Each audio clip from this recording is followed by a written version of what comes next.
me Z and T, cause I'm the best in the game. I got the fame, the style that isn't lame.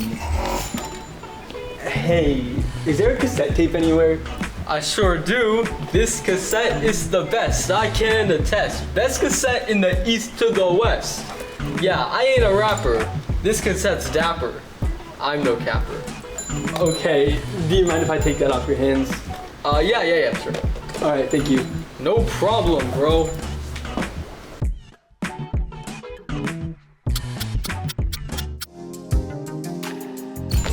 And this is this week's Closet Classics.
Hello, and welcome to another episode of Baked Good. Today we're making something special for my son's birthday, a peanut butter pie with a pretzel crust, all of his favorite flavors in one. Let's get baking. All right, so here we are. We are going to make a peanut butter pie with a pretzel crust. My son is 16 going on 17, and this is a surprise for him. This is many of his favorite things: chocolate, peanut butter, and pretzels. So the first thing we'll do is make the crust. We need 3 cups of crushed pretzels, and I'm going to use the food processor. Normally I would use a rolling pin, but we want these pretty fine because we need to be able to cut this crust like a pie. So I think about 6 cups of pretzel sticks will make about 3 cups of crumbs, but let's see. We want it pretty fine.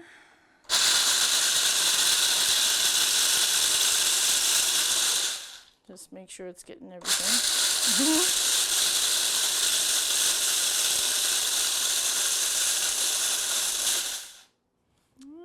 Maybe just a little more.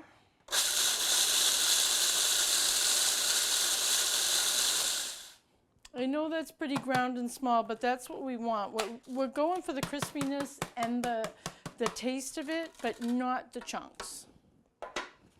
So I'm going to measure it because we want to make sure we have enough.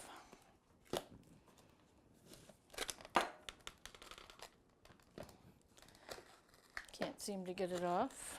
May have too many crumbs in there stuck, so I think I'll unplug it before I stick my hands in there or anything. Might just be the angle. There we go, it just had a bit of a suction. You have to be careful with these blades, they're so sharp. All right, so we need 3 cups of ground, and you can see there's still some pieces in there, but the ground will balance it out. We got 1 little extra there. So we were close, and we're going to save this little bit extra for decorating the top. All right, let me just move this over a bit. And to these crumbs, we're going to add 1/3 cup of sugar. And a cup of melted butter. I know it seems like a lot, but again, this is something special for his birthday. You know, it's going to be a very rich cake, and the whole family will be having some. Honestly, it is what makes it taste good. So we want to mix this really well.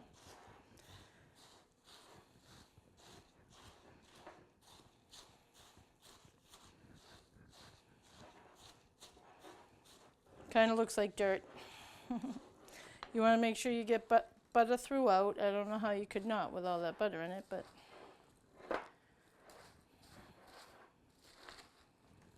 smells like the movies with the pretzels and the melted butter. All right, so it looks like we've sucked up most of the butter. Now we're going to use a springform pan today. The reason we use a springform pan is so when we're done, the bottom will come out of the pan. It opens up a little and comes right off. So you'd use that for anything like a cheesecake or anything that's going to be formed and you don't want to ruin the edges. So I'm not going to grease it because there's enough butter in here. We shouldn't have any issues with sticking. So my goal is to cover the whole bottom and have it go up the sides a bit. So you can't see, I want to cover like the bottom crease, and when you cut it, we want it to, have a nice silhouette. I want to get all that because that's some good stuff. I don't know if anybody's ever seen one of these. It's actually for making tarts and pressing it down, but I use it for anything like this that I have to stamp down. So I'm just going to do it a little no rhyme or reason. And then when it starts to look like a crust, I'm going to press a little harder. I want to really stamp it down in the middle, and I want to move out to the outer edges.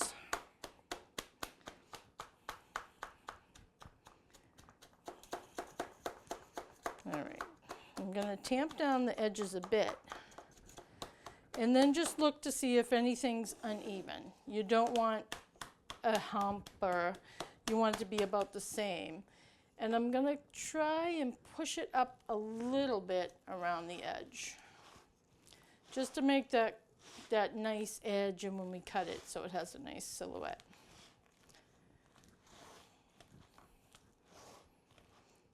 Go all the way around. All right, so that left us with a bit of a ridge, so I'm just going to go back and stamp it down again. And if you think any of that's thick, just push into it a little bit. Even it out, flatten it up. You'll notice it'll get a little higher as you do that, and that's kind of our goal.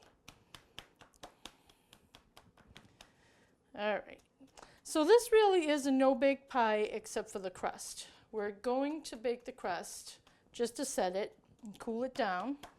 And also when it comes out, add a little chocolate to it. This is a teenage boy's dream come true, trust me. All right, so we're gonna put this in a 350-degree oven for 10 minutes. And I'll be back to show you what we'll do with it. All right, so we baked the crust for 10 minutes, and here comes a little extra fun part. This is 1.25 cups of chocolate chips. So we're just going to pour them evenly around the bottom. And we're going to put this back in the oven for 5 more minutes until it's nice and melty. Just going to spread it around so it'll do that melty bit a little quicker.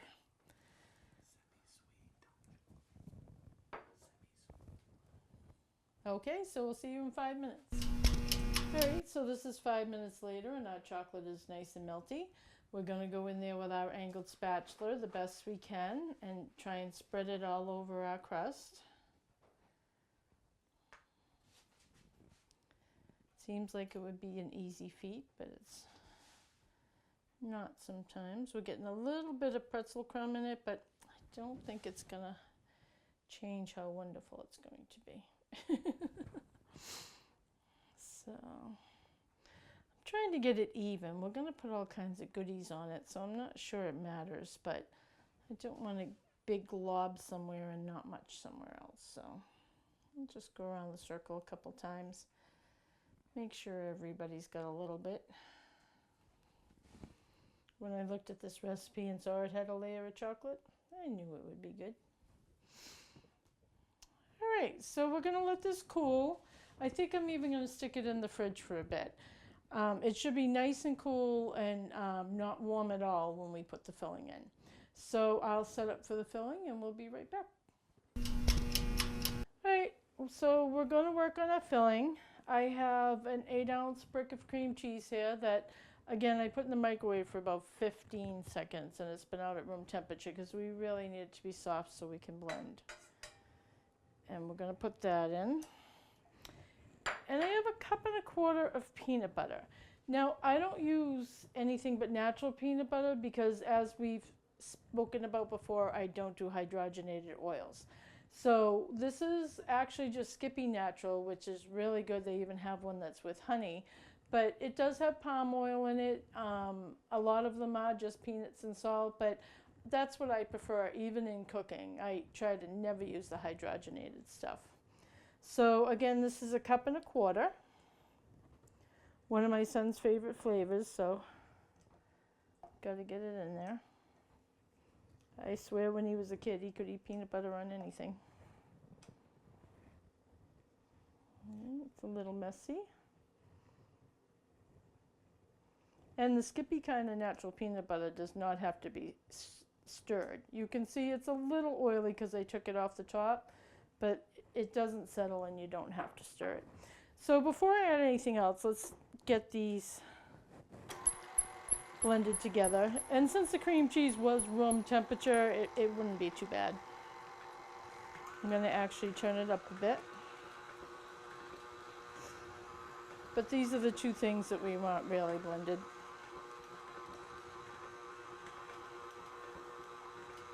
All right, it's all one color, so I'm going to scrape it down. It looks really good. Now to this, I'm going to add 1.25 cups of confectioner sugar, which I usually call XXX, but that's just, I guess, how many times they've broken it down. So a little at a time, still gonna make a mess because it's just how it is. You might notice it's a little stiff. This is almost like if you were making a peanut butter filling for a chocolate.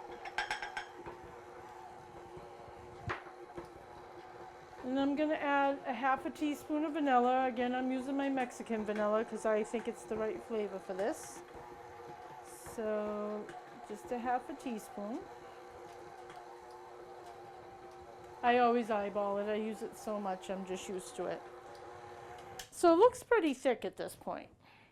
It is almost even like a peanut butter, and I have used something like this to roll into truffles or chocolates. But so now we're going to put, the recipe calls for a container of Cool Whip, but I always try to use natural things. I don't know if anybody's seen this in the store.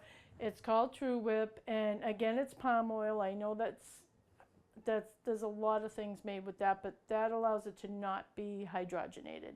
And that's a really big thing to me. And this is no high fructose corn syrup either, which is also a very big thing to me. If you're gonna eat this kind of food, you might as well make it as natural as can be. So this is gonna lighten it up a lot. We're gonna use this whole container. Now remember, this pie is for like 10 to 12 people. I know it seems very decadent and very sweet.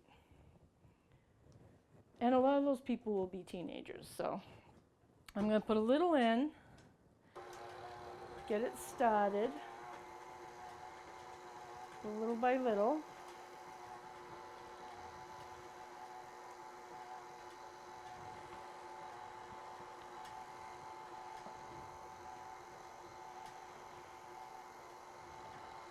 Make sure we use it up, might as well get it all in there. All right. You need to scrape it down because it is kind of everywhere. You can already see it's lighter color. It's a lot fluffier.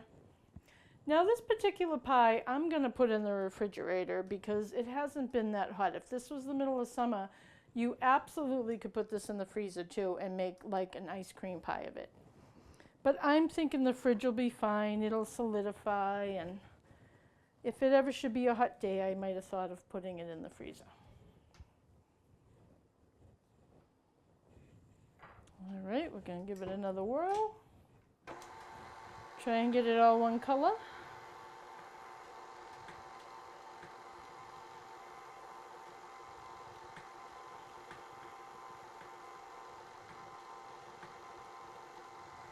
All right, that looks just about right. So I'm gonna go check on our pie crust and see if it's cool enough to be filled, and I'll be right back. All right, so our crust is nice and cool. Looks pretty good. We're gonna put our filling in there.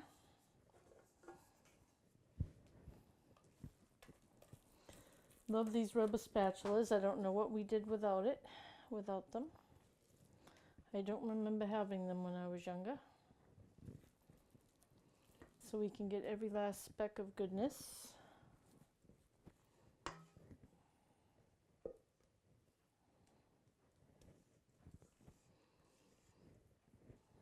All right. So I'm going to smooth this around, get it as neat looking as I can. Right to the edge, because that's what's good about this springform pan. Once it cools in it and we take the edge off, it'll be very nice looking. Smells like a fluffernutter. I should have thought to throw some marshmallows in there. That's my son's other favorite thing. Would have covered all the bases. All right, I do want it very even. I'm one of those people, it has to look just as good as it tastes. I mean, sometimes it's messy, but I try my best. All right, I'm gonna smooth it out pretty good, but I'm gonna load it with a lot of stuff, so I don't think anybody's gonna see the surface. All right, now here comes the fun part. Now I had saved, you saw these reserved pretzels. I'm going to try and do a little bit of a decoration. I think I'll put these around the edge so it'll kind of tell people what to expect in there. See if I can do it as neatly as possible. I'll turn it while I'm doing it.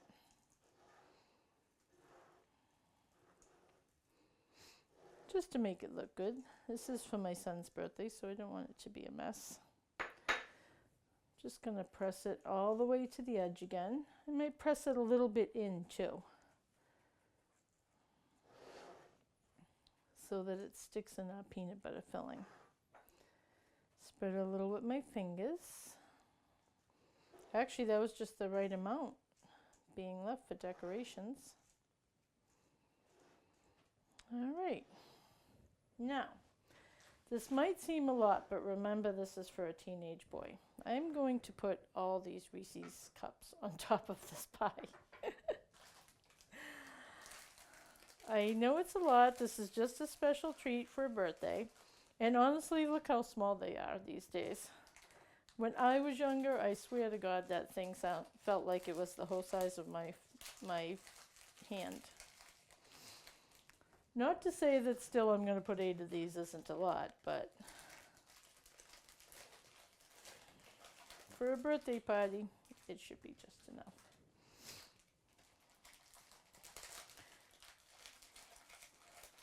Now, even sometimes for Christmas, we get my son one of those 10-pound Reese's cup things because it's an absolute favorite of his. Generally, it goes Reese's cups and then chocolate-covered pretzels. So this dessert's really hitting a lot of it. All right, these are a little noisy and messy. I probably should have done these off camera. But you should see what you have to do, what it really entails. I'm going to try and be kind and neat about these. I think I'll cut them in 4s so I could place them around and maybe everybody will get a piece or two with their slice. So let's see if they'll cut neatly. Even if they don't, I suspect people would like to eat them. So I think I shall line them up around the edges, and I'm going to press them in a little bit because once this cools, we want everything to kind of stick so things aren't falling apart as you slice it or trying to eat it.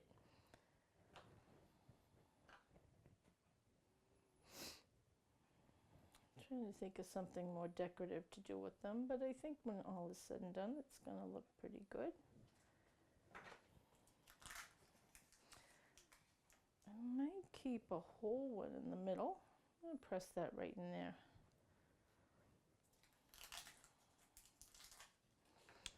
Let the kids fight over who's going to get that one.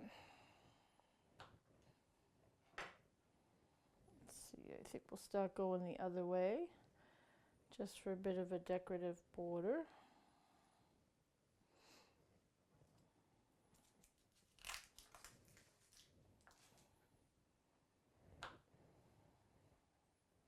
Smells like a candy kitchen in here. Generally, I don't make things with this much candy and decadence unless it's the holiday, but I consider a birthday a holiday. All right.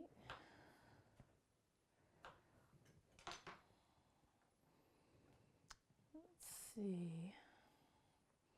Do it however you want. I'm just thinking a little bit decorative because you know people eat with their eyes and not just their stomach. You want it to look pretty good, and I kind of want to make this look over the top because, you know, it's his birthday.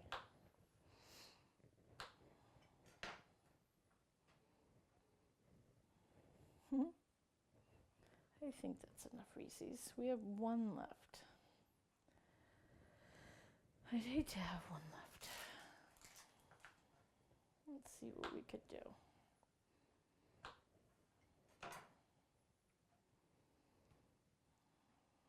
Because it's even going to get worse. All right. Now we're facing all kinds of ways here, but I don't think anybody's going to notice. All right, honest to God, to this, we're going to add a half a cup of mini chocolate chips. These are semi-sweet. You could put any kind you want.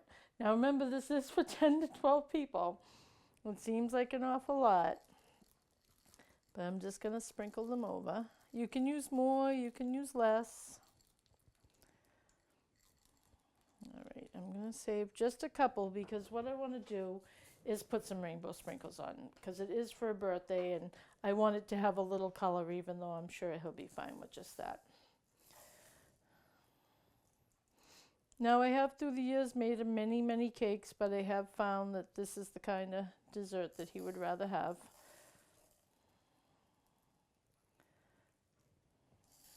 It looks like a lot, but we want over the top. So he's happy for his birthday. And then I'm going to take the rest and go over just so it's layered. Try and fill in anything that looks like it's hanging out. All right. Just going to spread it around, press it down a little bit. Now I'm going to leave this in the fridge overnight before I take the pan sides off.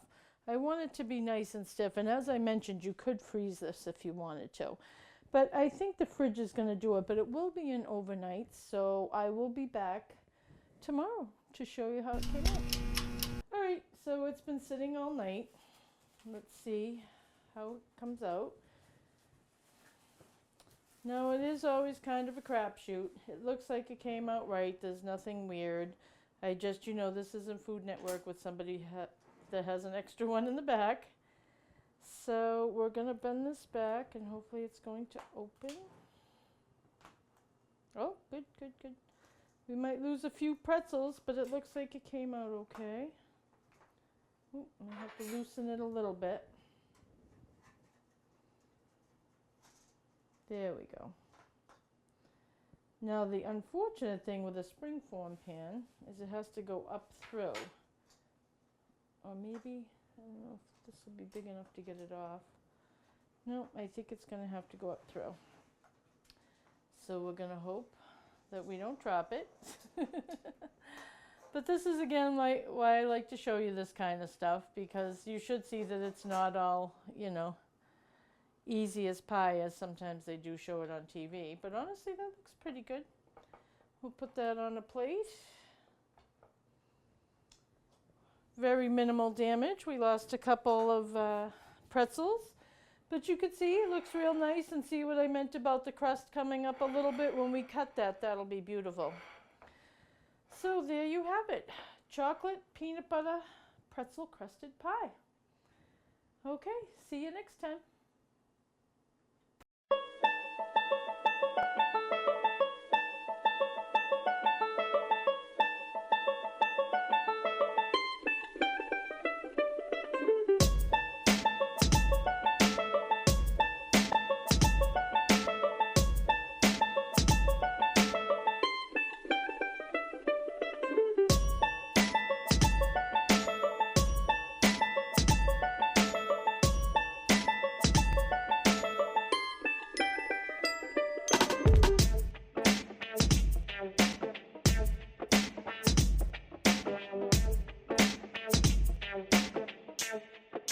Bye.